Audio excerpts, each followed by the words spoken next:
राष्ट्रमाता राजमाता जिजाऊ जयंती icon paradise English school आणि junior college Paithan येथे उत्साहात साजरी करण्यात आली। या जयंतीनिमित्त अनेक विद्यार्थ्यांनी आपली मनोगते व्यक्त केली। त्यानंतर पैठण संतपीठाचे प्राध्यापक डॉक्टर राधाकृष्ण अकोलकर महाराज यांचे व्याख्यान आयोजित करण्यात आले होते। या व्याख्यान कार्यक्रमाच्या अध्यक्षस्थानी विशाल बौद्धिशीय प्रतिष्ठान संस्थेचे अध्यक्ष संतोष तांबे पाटील हे उपस्थित होते। प्रमुख पाहुण्या म्हणून आयकॉन पॅराडाईज प्रायमरी इंग्लिश स्कूलच्या श्रीमती मंगल कोळगे यांची उपस्थिती होती। कार्यक्रमाचे सूत्रसंचलन आर्या लाडहिने तर आभार प्रदर्शन आयकॉन पॅराडाईज ज्युनियर कॉलेजचे प्राचार्य रामदास रामावत यांनी केले। 12 जानेवारी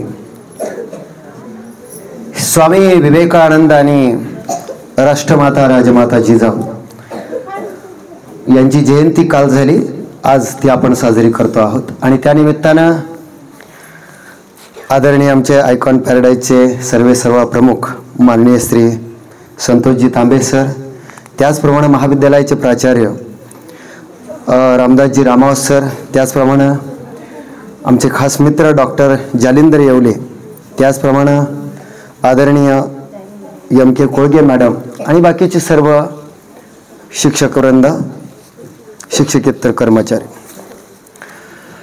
या ठिकाणी राष्ट्रमाता राजमाता जिजाऊ आणि स्वामी विवेकानंद यांच्या जयंतीच्या निमित्तानं काही विचार आपल्या समोर ठेवण्याकरता आता विद्यार्थिनीने सांगितलं का मोलाचं मार्गदर्शन वगैरे, पण मी सुरुवातीलाच तांबे सरांची आणि रामावत सरांची थोडीशी क्षमा मागतो ती याकरता की माझ्यासमोर बसलेला जो ऑडियन्स आहे तो त्यांचं वय बघून मला त्या हिशोबाने बोलावं लागेल आणि मी त्यांच्या हिशोबाने बोलणार आहे। त्यामुळे तुमच्यासाठी सगळ्यांसाठी क्षमा मागतो, कारण बऱ्याच वेळापासून तुम्ही बसलेला आहात आणि या महाराष्ट्रातले एक नामवंत वक्ते झाले ज्यांचं नाव तुम्ही ऐकलं असेल, जे आपल्या विद्यापीठाचे कुलगुरू सुद्धा होते, डॉक्टर बाबासाहेब आंबेडकर विद्यापीठाचे, ज्यांचं नाव आहे डॉक्टर शिवाजीराव भोसले। ते त्यांच्या व्याख्यानामध्ये एक गोष्ट म्हणायचे, ते म्हणायचे की श्रोत्यांच्या सहनशीलतेचा अंत कधी माणसाने पाहू नये। माझं बोलणं लक्षात येत आहे का? तो अंत पाहू नये, तसा तुमचा अंत मी पाहणार नाही अगदी कमी वेळेमध्ये। आणि दोनच गोष्टी तुमच्यासमोर क्लॅरिटीने मांडणार आहे की एक आहे स्वामी विवेकानंद आणि राष्ट्रमाता जिजाऊ, या दोन महापुरुषांची जयंती आहे आणि आपण या जयंत्या पुण्यतिथ्या का करतो आणि या दोन महापुरुषांकडून तुम्ही काय शिकलं पाहिजे, बस एवढंच, जास्त सांगणार नाही। आणि बऱ्याच वेळापासून मी पाहतोय, बऱ्याच वेळापासून आपण ऐकत आहात आणि तुम्हाला समजून सांगणं, तुम्हाला ऐकवणं एवढं सोपी गोष्ट नाही, कारण मी बी एड करत असताना एकदा वर्गावर पाठाकरता गेलो होतो, माझी काय फजिता झाली होती मला माहिती। त्यामुळं मोठ्या माणसांना समजून सांगणं सोपं असतं, लहान मुलांना सांभाळणं अवघड असतं आणि सारखं सांगावं लागतं शांत राहा शांत राहा। आणि तुमचा दोष नाही, कारण ज्या स्वामी विवेकानंदांची जयंती आपण करतो आहोत ते स्वामी विवेकानंद असं म्हणायचे की या देशाचा तरुण, या देशातला जो तरुण आहे त्याच्यामध्ये एक तेज असतं, एक बल असतं आणि तो त्याला शांत बसू देत नाही। म्हाताऱ्या माणसाला तुम्ही पळ म्हटले तरी तो पळणार नाही आणि लहान मुलाला तुम्ही शांत बस म्हटले तरी तो बसणार नाही, कारण त्याच्यामधलं चैतन्य त्याला शांत बसू देत नाही, आपल्याला वैताग येतो त्याचा। म्हणून एका कवीची ओळ मला फार छान आठवते की जे खळाळत नाही त्याला पाणी म्हणू नये, जे खळाळत नाही त्याला पाणी म्हणू नये आणि जे उसळत नाही त्याला तारुण्य म्हणू नये। म्हणून तुमचं उसळणं हे अभिप्रेतच आहे, त्यामध्ये विशेष काय। म्हणून ते मी अपेक्षित ठेवतो, तुम्हाला शांत राहा असं म्हणणार नाही। आणि सुरुवात करण्यापूर्वी मी तुम्हाला हेही विचारतो, ह्या टाळ्या भाषण संपण्याकरता का सुरुवात करण्याकरता तेही सांगा, कारण लहानपणी मी हे करत होतो बरं का, तुमच्यासारखं होतं तेव्हा। शिक्षकांनी भाषण ठेवलं कोणाचं आणि मला कंटाळा आला की मग तांबे सर, आम्ही एकच उपाय असायचा आमच्याकडे, फक्त टाळ्या वाजवायच्या, काही झालं की टाळ्या वाजवायच्या, मग त्या माणसाच्या लक्षात येतं, समजलं मला। पण तुम्ही कितीही टाळ्या वाजवल्या तरी मला ज्यांनी बोलवलं आहे त्यांच्या समाधानाकरता मला 10-20 मिनिटं बोलावं लागेल, त्यामुळं जास्त वेळ तुमचा घेणार नाही। ज्या स्वामी विवेकानंदांची आपण जयंती साजरी करतो आहोत त्यांच्या विचाराकडे येतो। स्वामी विवेकानंदांकडून आपण काय शिकायचं? एक तरुण योद्धा, एक संन्यासी, आपल्या देशाचं, आपल्या धर्माचं प्रतिनिधित्व 7 समुद्रापलीकडे ज्या स्वामी विवेकानंदांनी नेलं, त्या स्वामी विवेकानंदांच्या संदर्भात आज जेव्हा मी वर्तमानपत्रामध्ये वेगवेगळ्या बातम्या वाचतो, त्याचं ॲनालिसिस करतो, तेव्हा माझ्या लक्षात येतं की आजची तरुणाई किती भरकटली आहे. आजच्या तरुणाईला स्वामी विवेकानंदांचे, राष्ट्रमाता राजमाता जिजाऊंचे आणि छत्रपती शिवरायांच्या विचारांची गरज का आहे. मोबाईल मिळाला नाही म्हणून आत्महत्या करणारे, जीवनामध्ये अपयश आलं म्हणून आत्महत्या करणारे अनेक प्रकरणं मी पाहतो. पण माझ्या विद्यार्थी मित्रांनो, आयुष्यामध्ये किती जरी संकट आली, स्वामी विवेकानंदांचं एक वाक्य फार छान आहे. स्वामी विवेकानंद म्हणतात, अरे जीवन त्याला म्हणतात की आयुष्यामध्ये ज्याच्या जीवनामध्ये संकट येतात, नाना अडचणी येतात, याचा अर्थ समजा की तुम्ही जिवंत आहात. तुमच्या जीवनामध्ये जर संकट येत नसतील, अडचणी येत नसेल, तर समजा की तुमचा रस्ता चुकीचा आहे. नक्की तुम्ही रस्ता बदलला पाहिजे, असं स्वामी विवेकानंद म्हणायचे. म्हणून जीवनामध्ये संकट येणं आयुष्यामध्ये हे जिवंतपणाचं लक्षण आहे की ते तुम्हाला लढायला शिकवतात. जीवनामध्ये अहो तुम्ही विचार करा, आपण जेव्हा ECG करतो, आपलं जेव्हा BP वगैरे आपण मोजतो, डॉक्टरकडे ज्या रेषा तुम्ही बघतात त्या कशा असतात, सगळ्या खालीवर असतात. त्या सरळ असेल तर काय होईल, गेलो आपण, राहिलंच काय, फक्त श्रद्धांजली द्यायला लोक येतील. ती रेष सरळ असेल म्हणजे जीवन संपलं, खालीवर आहे म्हणून आपण जिवंत आहोत. म्हणून समजायचं की आपल्या जीवनामध्ये आज रात्र आहे तर उद्या दिवस आहे, पुन्हा रात्र आहे, हे खालीवर चालू असतं. मग स्वामी विवेकानंदांकडून आपण काय शिकवायचं मित्रांनो, अरे केस वाढून देवानंद होण्यापेक्षा बुद्धी वाढून विवेकानंद व्हायचं शिका, त्यामुळे तुमचं जीवन सुधरेल. म्हणून विवेकानंद झालं पाहिजे. विवेकानंदांकडून अजून एक गोष्ट मला फार इन्स्पायर करते. तुम्ही सगळे विद्यार्थी आहात म्हणून तुमच्याकरता एक छान उदाहरण स्वामी विवेकानंदांचं सांगतो. असं म्हणतात की स्वामी विवेकानंद कोलकात्यामध्ये एका महाविद्यालयामध्ये शिकत होते आणि ग्रॅज्युएशनला असताना त्यांना एक कविता होती इंग्रजीमध्ये. त्या कवितेचा अर्थ असा होता की त्या कवितेमध्ये त्यांच्या प्राध्यापकाने त्यांना ती कविता शिकवली आणि सांगितली की त्यांचं नाव नरेंद्र, अरे नरेंद्र, या कवितेचा जो भाव आहे, जसं आमचे तुकोबराय सांगतायत की असो ऐसा कोठे आठवायची नाही देहीची विदेही भोगदशा, की एखादा महात्मा आपल्या देहावर नसतो, विदेही अवस्थेत असतो. आणि ही विदेही अवस्था त्या कवितेमध्ये ती काय आहे तुला समजून घ्यायची असेल तर मी समजून सांगू शकत नाही. या कोलकात्यामध्ये एक महात्मा राहतो, मोठा महात्मा आहे, ज्याचं नाव आहे रामकृष्ण परमहंस. त्यांना जाऊन तू भेट, या कवितेचा अर्थ तुला ते चांगलं सांगतील. ऐका बरं का, तुम्ही विद्यार्थी आहात म्हणून तुमच्याकरता सांगतो. आपल्या गुरुकडे जाताना आपल्या गुरुकडे आपण कसं पाहिलं पाहिजे, आपल्या गुरुकडे आपण कसं गेलं पाहिजे, हे स्वामी विवेकानंदांकडून शिकलं पाहिजे. मग स्वामी विवेकानंदांना जेव्हा कळालं की रामकृष्ण परमहंसाकडे आपण साक्षात्कार मिळवण्याकरता, ज्ञान मिळवण्याकरता गेलं पाहिजे, स्वामी विवेकानंद रामकृष्ण परमहंसाचा शोध घेत घेत गेले. आणि जेव्हा ते रामकृष्ण परमहंसाकडे गेले तेव्हा गंमत आहे की छोटीशी कुटिया आहे, त्या कुटियामध्ये रामकृष्ण परमहंस मध्ये ध्यान लावून बसलेले आहे. आणि बाहेर दारावर कडी वाजवली स्वामी विवेकानंदांनी. बघा बरं, कडी वाजवली, मधून आवाज आला, कोण आहे? ऐका नीट, काय आवाज आला, कोण आहे? जनरली हा प्रश्न असतो, कोण आहे? स्वामी विवेकानंदांनी उत्तर दिलं, नरेंद्र आहे. नरेंद्र नाव होतं, नरेंद्र आहे. पुन्हा कडी वाजवली, दार नाही उघडलं, पुन्हा कडी वाजवली. आडनाव सांगितलं, पुन्हा कडी वाजवली. बापाचं नाव सांगितलं, पुन्हा कडी वाजवली. स्वतःच्या शिक्षकाचं नाव सांगितलं, गावाचं नाव सांगितलं, तालुक्याचं नाव सांगितलं. असं 10-12 वेळा झालं. रामकृष्ण परमहंस काही दरवाजा उघडत नाही आणि कडी वाजवणं स्वामी विवेकानंदांचं सुरूच आहे, म्हणजे नरेंद्राचं सुरूच आहे. काय करावं? स्वामी विवेकानंद हुशार होते. त्यांच्या लक्षात आलं की 12 वेळा कडी वाजवून सुद्धा जो माणूस उचलत नाही, म्हणजे उघडत नाही दार, याचा अर्थ रामकृष्ण परमहंसांना काहीतरी वेगळं उत्तर अपेक्षित आहे. मग जेव्हा 13व्या वेळेस स्वामी विवेकानंदांनी कडी वाजवली, मधून आवाज आला, कोण आहे? तेव्हा स्वामी विवेकानंदांचं जे उत्तर आहे ते तुमच्या आमच्या सगळ्या करताय. स्वामी विवेकानंद रामकृष्ण परमहंसांना काय म्हणतात माहिती आहे मित्रांनो? मी कोण आहे हेच मला माहित नाही आणि ते माहीत करून घेण्याकरता तुमच्याकडे आलोय. आमचं तत्वज्ञान, आमचा धर्म आम्हाला हे शिकवतो. गीता का वाचायची, ज्ञानेश्वरी का वाचायची? स्वतःला ओळखायचंय, जगाला नाही ओळखायचं. स्वतःची ओळख नाही, मी कोण आहे, मी कुठून आलो, याकरता ते सगळं वाच. आता एका मित्राने फार छान उदाहरण सांगितलं, गीतेचं तुम्ही सगळ्यांनी ऐकलं, पण थोडं एक्सप्लेन करून सांगतो की स्वामी विवेकानंद किती चतुर आणि किती हुशार होते. की जेव्हा ते धर्मसभेमध्ये गेले, त्यांचा ग्रंथ तिथल्या लोकांनी हेटाळणी करण्याकरता सगळ्यात खाली ठेवला. हे आपण ऐकलंय. पण किती हुशार, म्हणजे माणसामध्ये बुद्धिमत्ता कशी असते बघा. सगळ्यात खाली ठेवला. काय उत्तर द्यायला पाहिजे? स्वामीजींनी फक्त एवढंच उत्तर दिलं, ग्रंथ खाली ठेवला. त्यांना वाटलं हे काय उत्तर देतील, म्हणजे छोटा ग्रंथ आहे, सगळ्यात खाली ठेवला. स्वामीजी म्हटले आमचा ग्रंथ छोटा नाही, सगळ्या जगामध्ये जेवढे ग्रंथ निर्माण झाले, जेवढे धर्म निर्माण झाले, त्या धर्माचा आणि धर्मग्रंथांचा पाया आमची गीता आहे, म्हणून तुम्ही खाली ठेवली. हे उत्तर आहे स्वामी विवेकानंद.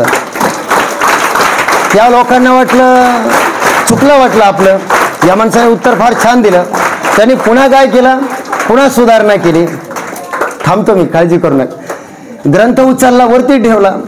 आता ते म्हटले आता काय उत्तर देणार. पुन्हा स्वामी विवेकानंद म्हटले हे बघा आमची गीता असा ग्रंथ आहे, सर्व धर्मशास्त्रांचा सर्व धर्मग्रंथाचा जसा तो पाया आहे तसाच तो कळसही आहे. काय बोलायचं, म्हटले कळसही आहे. मग पुन्हा त्यांना राग आला. म्हटले पाया म्हटले, कळस म्हटले.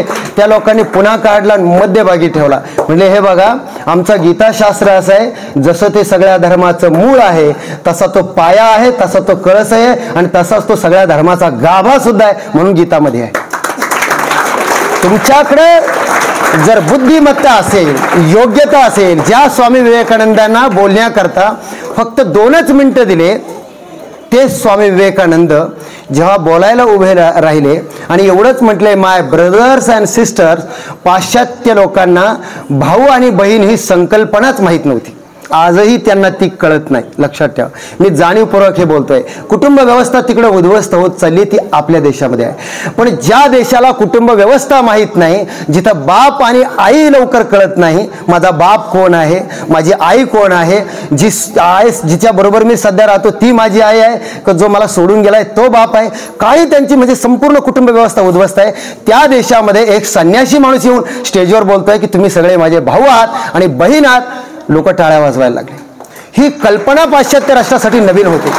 म्हणून आपली संस्कृती, आपला धर्म, आपली परंपरा स्वामी विवेकानंद जेव्हा जगाला सांगतात, म्हणून मित्रांनो आपला देश, आपला कल्चर किती श्रेष्ठ आहे. परदेशातले लोक, ॲना नावाची एक मुलगी आहे, मी मुद्दाम तुम्हाला सांगतो. मध्यंतरी माझी तिची भेट झाली होती. पुण्यामध्ये ती PhD करत होती आपल्या कीर्तनशास्त्रावर आणि भारतीय परंपरेवर. तर ती ॲना नावाची मुलगी इकडे आल्यानंतर, ती लंडनची होती, इकडे आली, PhD करत होती आपल्या संतांवर वगैरे. तर ती स्कर्ट वगैरे सगळं सोडलं तिने आणि साडी वगैरे नेसायला लागली, कुंकू वगैरे सगळं टिकली लावते वगैरे.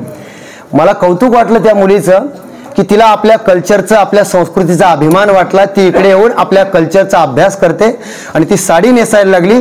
आणि आपल्याकडची मुलं आणि मुली मात्र पाश्चात्यांची कपडे पाहून तशी कपडे घालायचं अनुकरण करायला लागली.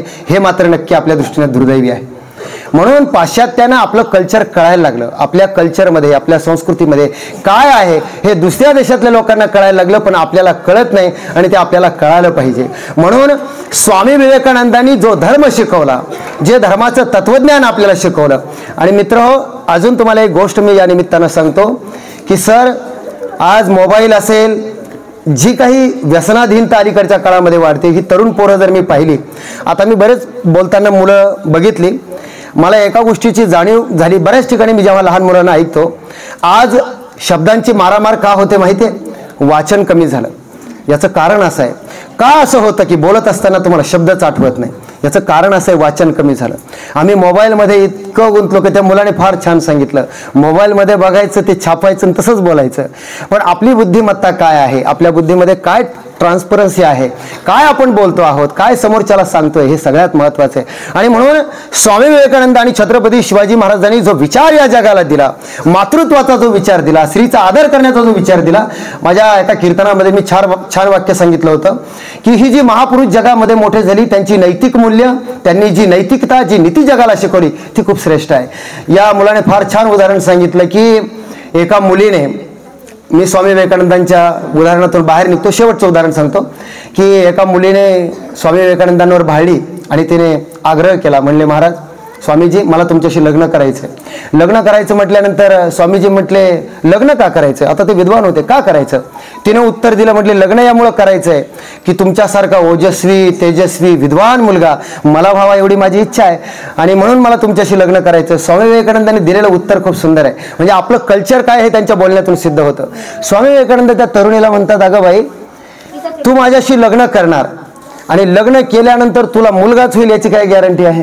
काय शक्यता आहे का? बऱ्याच लोकांना मुलं होत नाही, होईल याची काही गॅरंटी आहे का? बरं लग्न झाल्यानंतर पुन्हा तो मुलगा, असं काही गॅरंटी आहे का या देशामध्ये का विद्वानाची मुलं विद्वानच निघतील? अशी काही गॅरंटी आहे का? रात्रीच मी माझ्या मुलांना सांगत होतो, परंपरेनं गादी भेटत असते, बुद्धी नाही. ऐका बरं का, माझ्या लहान मुलांना मी सांगत होतो, परंपरेने तुम्हाला गादी भेटेल, बुद्धी नाही भेटू शकत. बुद्धी ही कमवावी लागते आणि त्याच्याकरता कष्टच करावे लागतात, हे शास्त्र सांगतं. त्याच्याकरता का म्हणून तुम्ही कोणत्या जातीत जन्माला आलात, ज्ञानोबराय फार छान सांगतात, तुम्ही कोणत्या जातीत जन्माला आलात, कोणत्या लिंगात जन्माला आलात, कोणत्या वर्णात जन्माला आलात, तुम्ही काळे आहात, गोरे आहात, स्त्री आहात, पुरुष आहात, हे महत्त्वाचं नाही. तुमचे कष्ट, तुमची मेहनत तुम्हाला हजारो लोकांपेक्षा वेगळं करते.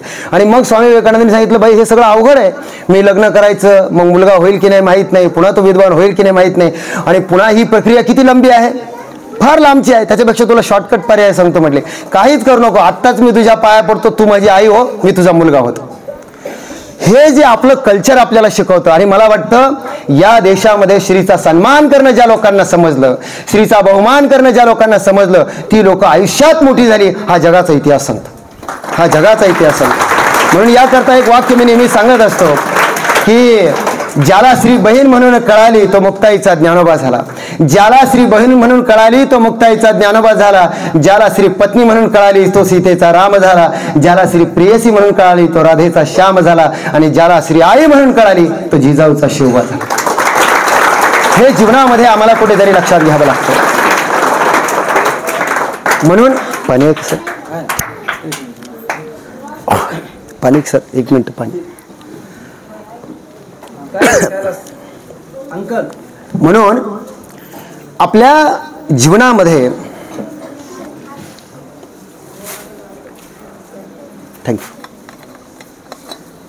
विवेकानंदांचं जे कॅरेक्टर आहे, जे चारित्र्य आहे, ते माणसाला ज्या विविध गोष्टी शिकवतं. आजच्या तरुणांनी त्यांच्याकडून हे शिकलं पाहिजे की जी ऊर्जा आहे आपल्यामध्ये, आणि खरंच सांगतो तुम्हाला, तरुणाईमध्ये प्रचंड शक्ती आहे, प्रचंड सामर्थ्य आहे. आपला देश एवढा समृद्ध आहे संस्कृतीनं, कल्चरनं, विचारानं, पण तो विचार जर तुम्ही आत्मसात केला तर आणि तरच तुम्ही जगामध्ये मोठं होऊ शकतात. ज्ञानाची उपासना करा, ज्ञानाचा पाठलाग करा, कारण मला वाटतं जगामध्ये मोठं होण्याकरता ज्ञानासारखी मोठी गोष्ट जगामध्ये नाही. स्वामी विवेकानंदाने हे जगामध्ये सिद्ध केलं की जर तुमच्याजवळ ज्ञान असेल तर तुम्ही मोठं होऊ शकता. आणि एक सांगू का तुम्हाला, सत्ता आणि संपत्ती कितीही कमवा, त्या माणसाला मान मिळेलच याची शाश्वती नाही. संपत्ती जोपर्यंत तुमच्याकडे आहे तोपर्यंत लोक किंमत देतील, संपत्ती गेली किंमत गेली. पद जोपर्यंत आहे, पदाच्या बाबतीत तांबे सर तुम्हाला गमतीनं सांगतो, माझे आजोबा फार छान म्हणायचे, एखादा माणूस जर सरपंच झाला, आमदार झाला, त्याला किती दिवस किंमत हो, जोपर्यंत सरपंच आहे. सरपंचाला किंमत गावात, आमदाराला तालुक्यात, खासदाराला, मंत्र्याला राज्यात, एखादा कॅबिनेट केंद्रीय मंत्री झाला देशात. पण विद्वान माणूस जर झाला ना, विद्वान सर्वत्र पूज्यते, विद्वान सर्वत्र पूज्यते, विद्वान माणसाची किंमत आहे. म्हणून तुम्ही बघा की एखादा राजा स्वतःचं राज्य निर्माण करू शकतो, पण माणूस जर विद्वत्ता कमवली तर तुम्ही जिथं जाल तिथं स्वतःचं साम्राज्य निर्माण कराल. ही ज्ञानाची ताकद आहे, ही स्वामी विवेकानंदांनी आपल्याला शिकवली. म्हणून सत्तेची मर्यादा आहे, संपत्तीची मर्यादा आहे. म्हणून मी गमतीनं सांगत असतो, एका गावामध्ये ऐका, सरपंच झाला एक माणूस आणि त्याच्या डोक्यामध्ये सरपंचकीची हवा गेली बरं का. इतकी हवा गेली की त्याला वाटलं सगळ्या गावातले लोक मला मानतात, वा वा, म्हटले काय लोक मला मानतात. आता ते एवढी डोक्यात हवा गेली, तो गेला बस स्टँडवर. आता बस स्टँडवर गेला, तालुक्यावरून गाडी भरून आली. आता गाडीमध्ये जसं चढला एस टीमध्ये, जागाच नाही, काय करावं, याच्या डोक्यात एवढंच, कमी गावचा सरपंच. आता सरपंच म्हटल्यानंतर एस टीमध्ये जागा नाही. तो एका माता माऊलीजवळ, बाईजवळ जाऊन उभा राहिला. म्हटले हे बघा मला जागा द्या. म्हटले का? म्हणजे तुम्ही मला ओळखलं नाही. म्हटले काय झालं? म्हटले मी अमुक अमुक गावचा सरपंच आहे. आता ती बाई हुशार होती, लोकशाहीत वाढलेली होती, शिकलेली होती. त्या बाईने त्या सरपंचाला फक्त एकच प्रश्न विचारला. म्हटले तुमचं म्हणणं बरोबर आहे, तुम्ही सरपंच, माझ्या एका प्रश्नाचं उत्तर द्या. म्हटले काय? तुम्ही सरपंच गावाचे की गाडीचे? तुम्ही सरपंच गावाचे की गाडीचे? तो म्हटला गावाचं. सीट गावात जाऊन मागायचं, गाडीत नाही मागायचं. सत्ता जिथपर्यंत आहे तिथपर्यंतच तुमचं सामर्थ्य आहे. म्हणून ज्ञान ही गोष्ट जगामध्ये तुम्हाला वेगळं करते. ज्ञान ही मर्यादा नाही त्याला. तुम्ही जितकी ज्ञान मिळवाल, जितकी तुमची क्षमता विकसित कराल, जितकं तुमच्यामध्ये पैलू तुम्ही स्वतःला पाडाल, तितकी तुम्ही मोठे व्हाल. आणि म्हणून राष्ट्रमाता राजमाता जिजाऊ, आपण नेहमी म्हणतो शिवाजी महाराज जन्माला आले पाहिजे, पण लोकांच्या घरात, आमच्या घरात नको, आम्हाला ताण होईल तो. आणि एक सांगू का तुम्हाला, मला एक वाक्य फार आवडलं, आता कोणीतरी बोललं की लोक म्हणतात महाराज शिवाजी महाराज आले पाहिजे, शिवाजी महाराज जन्माला आले पाहिजे. पण मी नेहमी एक वाक्य सांगत असं, येतील शिवाजी महाराज जन्माला येतील, पण शिवाजी महाराज जन्माला येण्याच्या आधी राष्ट्रमाता राजमाता जिजाऊ एकदा तुमच्या घरात जन्माला आली पाहिजे, तेव्हा शिवाजी महाराज जन्माला येतील. जिजाऊ जन्माला आली पाहिजे, कारण जिजाऊ सारखी आई निर्माण झाल्याशिवाय शिवाजी निर्माण होऊ शकत नाही. ही ताकद आईची आहे. आईचं हे मातृत्वाची ताकद आहे. काय ताकद असते आईची, आणि आईचं सामर्थ्य सांगतो तुम्हाला. जगामध्ये आईची किंमत एवढी मोठी आहे, जगामध्ये आईची किंमत कोणी करू शकत नाही, कोणीच करू शकत नाही. तुम्ही बघा, अहो जगातल्या कोणत्याही महापुरुषाचं नाव घ्या आणि मला दाखवा की त्याच्या पाठीमागे बापाचं नाव लागलं. गुळ पण आला. बघा तुम्ही, मोठ्या माणसांचे लोक पुढं पुढं करतात बरं का, गंमत आहे. तर विचार करण्यासारखी गोष्ट आहे की तुम्ही, आई इतकी श्रेष्ठ आहे जगामध्ये. किती श्रेष्ठ आहे आई. तुम्ही जगात कोणाचाही इतिहास वाचा, तुमच्या एक गोष्ट लक्षात येईल की कोणत्याही महापुरुषाच्या पाठीमागे कोणाचं नाव आहे. रामाच्या पाठीमागे कौशल्येचा राम, कृष्णाच्या पाठीमागे यशोदेने देवकीने वाहिला, यशोदेने पाळीला. पुढे ऐका, हनुमंतरायाच्या पाठीमागे तुका म्हणे रुद्रा, अंजनीची या कुमारा, कोणाचं नाव. आईचं नाव. ऐका पुढे, धन्य धन्य जयाची कुशी ज्ञानदेव जन्मले, कोणाचं नाव. आईचं नाव. छत्रपती शिवाजी महाराजांच्या पाठीमागे कोणाचं नाव. आईचं नाव. आणि उरलेली सगळी खोगीर भरती बापाच्या नाव. याचं कारण असं आहे की संस्कार करण्याची जी क्षमता आहे ही फक्त आईमध्ये आहे. बाप घरामध्ये सामुग्री आणून देऊ शकतो. मी एक वाक्य नेहमी सांगत असतो की जीवनामध्ये तुम्ही संपत्ती कमवू शकतात, विटाने सिमिटाने घर चांगलं बांधू शकतात, बंगला चांगला बांधू शकतात, पण त्या घराचं स्वर्ग करण्याचं काम फक्त एक आई करू शकते, फक्त एक मुलगी करू शकते. हे सामर्थ्य तिच्याकडे असतं. हे जगामध्ये आणखी कोणाला जमत नाही आणि ते कोणी करूही शकत नाही. म्हणून स्त्रीचं हे श्रेष्ठत्व आहे, ते आपण समजून घेतलं पाहिजे. आणि म्हणून आमच्या संतांनी सातत्यानं सांगावं की आईकडे जे कॅलिबर आहे, आईकडं जो नेतृत्व गुण आहे, आईकडे जी शिकवण्याची कला आहे, ती कोणामध्ये नाही. आणि आई जर माझ्या नवऱ्याची बायको वगैरे अशा मालिका पाहत असेल तर त्या आईबद्दल मी इथे बोलत नाही. मी त्या आईबद्दल बोलतो आहे की जी आई आपल्या मुलाला रामायण आणि महाभारताच्या गोष्टी सांगते, जी आई आपल्या मुलाला गीता शिकवते, जी आई आपल्या मुलाला संस्कार देते की बाबा जगामध्ये तुला असं राज्य निर्माण करायचं आहे, प्रतिपश्य चंद्रलेखेव वर्धिष्णुर विश्ववंदिता. हा विचार राष्ट्रमाता राजमाता जिजाऊने आपल्या पुत्राला दिला. कसं राज्य निर्माण करायचंय तुला. आई किती मोठी असली पाहिजे, किती मोठी असली पाहिजे. आमच्या आईला फक्त एकच गाणं येतं, पोरग झोळी टाकलं हाड हाड हाड. ते कुत्र्याचं ना आमचं गाणं कोणाचंही काही मेळच लागत नाही. म्हणजे कुत्र्याला हाड हाड म्हणते का पोराला हाड हाड म्हणते काही मेळ लागत नाही. पण आयुष्यभर त्या पोराची सुद्धा हाड हाड मला वाटतं त्याच्यामुळेच होती की काय कोणाला माहिती. काय शिकवतो आपण आपल्या मुलांना. संस्काराची जी बीजा आपण पेरतो आहोत. विचार करा, हा श्लोक आपण अनेक वेळा वाचला, पण त्याचा अर्थ जर तुम्ही लक्षात घेतला की जिजाऊ मातेनं आपल्या पुत्राला सांगितलं की बाळा तुला असं राज्य निर्माण करायचं की प्रतिपश्य चंद्रलेखेव वर्धिष्णुर विश्ववंदिता, की प्रत्येपदेचा चंद्र जसा कलेकलेनं वाढत जातो तसं तुझं राज्य कलेकलेनं वाढत गेलं पाहिजे. आणि इतकं मोठं झालं पाहिजे की महाराष्ट्रानं नाही, भारतानं नाही, जगानं नाही, असे अनेक जग ज्या गॅलेक्सीमध्ये एकत्र येतात आणि अनेक गॅलेक्सी जिथे एकत्र होतात, ज्याला आपण विश्व म्हणतो, अशा विश्वानं तुझ्या राज्यासमोर वंदन केलं पाहिजे. असं श्रेष्ठ राज्य तुला निर्माण करायचं. याला म्हणायचं आईचं कॅलिबर. अजून ऐका, छत्रपती शिवाजी महाराजांचं राज्य जर आज तुम्ही फुटपट्टी घेतली आणि क्षेत्रफळाच्या दृष्टीने जर मोजलं तर कॅल्क्युलेशन असं सांगतं की आज 2.5 जिल्हे जेवढं क्षेत्रफळ आहे तेवढं शिवाजी महाराजांचं राज्य. पण आजही जगामध्ये छत्रपती शिवाजी महाराजांचं जेवढं नाव झालं तेवढं कोणत्याच राजाचं झालं नाही. का झालं असेल याचं कारण सांगतो की जगात अनेक राजे असे झाले की त्या राजांचं कर्तृत्व जर पाहिलं तर अनेक राजे असे झाले की त्यांनी आपल्या राज्यामध्ये स्त्रियांना नाचवलं. पण अरे बाबा, स्त्रियांना नाचवणारे अनेक राजे आम्ही दरबारामध्ये पाहिले, पण स्त्रियांना वाचवणारा फक्त आमचा एकच राजा आमच्या राष्ट्रमाता राजमातेने निर्माण केला, ज्या राजाचं नाव होतं छत्रपती शिवाजी महाराज. म्हणून आम्हाला हे समजून घ्यावं लागतं काय कॅलिबर आहे. शेवटचं उदाहरण शिवाजी महाराजांच्या बाबतीमध्ये सांगतो आणि तुमच्या सहनशीलतेचा अंत न पाहता थांबतो. शेवटचं उदाहरण या करता की तुम्ही मुलं आहात, आई मुलाला काय शिकवते आणि मुलगा किती मोठा होऊ शकतो या बाबतीमध्ये शेवटचं उदाहरण. जेव्हा तुमच्यापैकी, आता मी काही प्रश्न तुम्हाला विचारतो खूप साधे साधे. मुलांना तुम्हाला सांगता येईल का छत्रपती शिवाजी महाराज किती वर्ष शिकले? कोणाला काय आयडिया आहे? शिक्षण किती वर्ष घेतलं शिवाजी महाराजांनी? साधा प्रश्न आहे माझा. काही कॅल्क्युलेशन? ऐका सांगतो. तुम्ही म्हणा ना सर तुम्हाला कशाला बोलवलंय, आम्हाला कशाला विचारायचं, सांगतो ऐका. शिवाजी महाराजांचं शिक्षण सुरू झालं, कॅल्क्युलेटेड करा. शिवाजी महाराजांचं शिक्षण सुरू झालं वयाच्या 7व्या वर्षी. त्यांच्या आईनं सुरू केलं 7व्या वर्षी. 12व्या वर्षी संपलं. किती वर्ष? 5 वर्ष. 5 वर्ष शिवाजी महाराज शिकले. काय काय शिकले?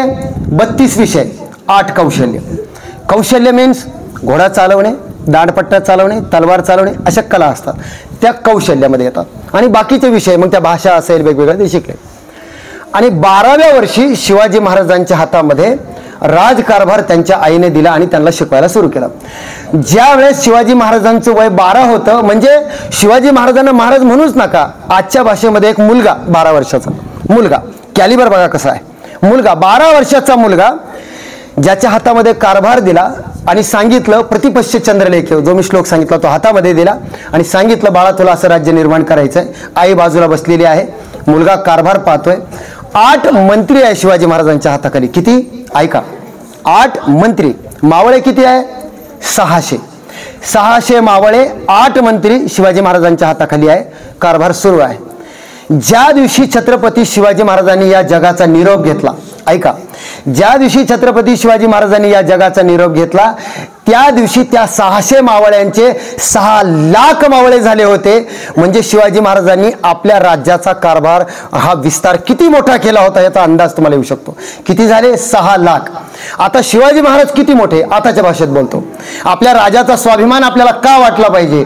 केवळ कोणत्या तरी एका मुलीने फार छान सांगितलं, कपाळावर चंद्रकोर लावली आणि नुसती दाढी वाढवली की मी शिवाजी महाराजचा मावळा. अरे बावळ्यांनो, शिवाजी महाराजांच्या डीजे समोर नाचून शिवाजी महाराज कळत नाही रे, शिवाजी महाराज वाचून कळतात. वाचा शिवाजी महाराज काय आहे. शिवाजी महाराज वाचले पाहिजे मग कळतात शिवाजी महाराज काय. वाचून कळतात, नाचून नाही. आपले सगळे दिवस नाचण्यातच चालले. पण शिवाजी महाराजांचं कॅलिबर काय आहे आजच्या भाषेत सांगतो तुम्हाला. 6 लाख मावळे शिवाजी महाराजांकडे कामाला होते. आताच्या भाषेत जर म्हटलं त्याला कर्मचारी शब्द द्या तुम्ही. 6 लाख कर्मचारी ज्या शिवाजी महाराजांकडे होते. आज तुम्ही गुगलवर जाऊन संध्याकाळी सर्च करा घरी गेल्यानंतर. जगामध्ये सगळ्यात मोठी जी कंपनी आहे त्या कंपनीकडे आज सुद्धा सर 6 लाख कर्मचारी नाहीत. म्हणजे आमचा राजा किती मोठा असला पाहिजे हे आम्हाला लक्षात आलं पाहिजे. काय कर्तृत्व आहे राजा. आणि पुन्हा दुसरी गोष्ट सांगतो, केवळ दाढी वाढवली, चंद्रकोर कपाळाला लावली, मी शिवाजी महाराजांचा मावळा. अरे धड, तुला 100 रुपये कमावता येत नाही दिवसाला आणि तू म्हणतो मी शिवाजी महाराजाचा मावळा. काय लाज तर वाटली पाहिजे आपल्याला. शिवाजी महाराजाचं नाव त्याच माणसाने घ्यावं ज्याला काहीतरी कर्तृत्व करता येतं, ज्याला आपल्या आईबापाचं नाव मोठं करता येतं, त्याने शिवाजी महाराजचं नाव घ्यावं. आणि अजून एक गोष्ट सांगू तुम्हाला, अरे छत्रपती शिवाजी महाराजांनी शून्यातून विश्व निर्माण केलं. आणि ज्या दिवशी तांबेसर शिवाजी महाराजांचा राज्याभिषेक झाला त्या दिवशी छत्रपती शिवाजी महाराजांचं जे सिंहासन होतं ते 10,000 कोटीचं होतं. म्हणून आमच्या मुलाने हे शिकलं पाहिजे की शून्यातून विश्व निर्माण करून आपण किती मोठं झालं पाहिजे, किती मोठं झालं पाहिजे. शेवट करतो, फक्त एवढंच सांगतो की आजच्या तरुणाईसमोर सगळ्यात मोठा प्रश्न हा आहे की येणाऱ्या काळामध्ये तुम्हाला नोकरी मिळाली नाही म्हणून आत्महत्या कदाचित मुलं करतील, अनेक अडचणी येतील. बरेच मुलं सर आता वर्तमानपत्रामध्ये काही मुलं तर बायको मिळत नाही म्हणूनही आत्महत्या करायला लागले. हे नवीन प्रकरण यायला लागले. काही लोक नोकरी मिळत नाही म्हणून आत्महत्या करतात. आताच मी सकाळी एक बातमी वाचली, बापाने कपडे घेतले नाही म्हणून आत्महत्या, मोबाईल दिला नाही म्हणून आत्महत्या. हे काय आत्महत्येची कारण आहे?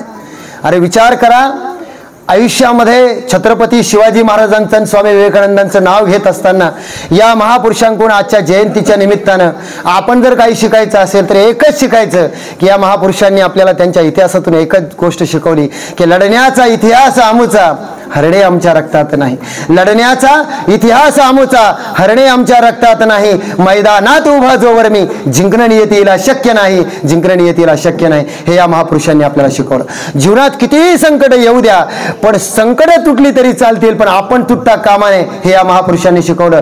सर शिवाजी महाराजांना पुरंदरच्या तहामध्ये किती किल्ले द्यावे लागले? 23 किल्ले. पण 23 किल्ले दिल्यानंतर सुद्धा जे सायासानं, प्रयत्नानं, कष्टानं एवढं मोठं राज्य छत्रपती शिवाजी महाराजांनी कमवलं, पण 23 किल्ले जेव्हा परत द्यावे लागले, मला वाटतं आताचा एखादा तरुण असता तर नक्की आत्महत्या केली असती, नक्की आत्महत्या केली असती.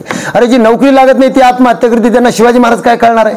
अरे विचार करा, ज्या शिवाजी महाराजांनी एवढ्या कष्टातून शून्यातून विश्व निर्माण केलं आणि एका आयुष्याच्या टप्प्यावर 23 किल्ले द्यावे लागले, दिले, पण पुढच्या 9 वर्षामध्ये मात्र ते किल्ले सगळे परत घेतले. याला म्हणतात कमबॅक करणं. असा कमबॅक आयुष्यामध्ये करता आला पाहिजे, असा कमबॅक करता आला पाहिजे. आणि मला वाटतं आता माझी थांबण्याची वेळ झालेली आहे.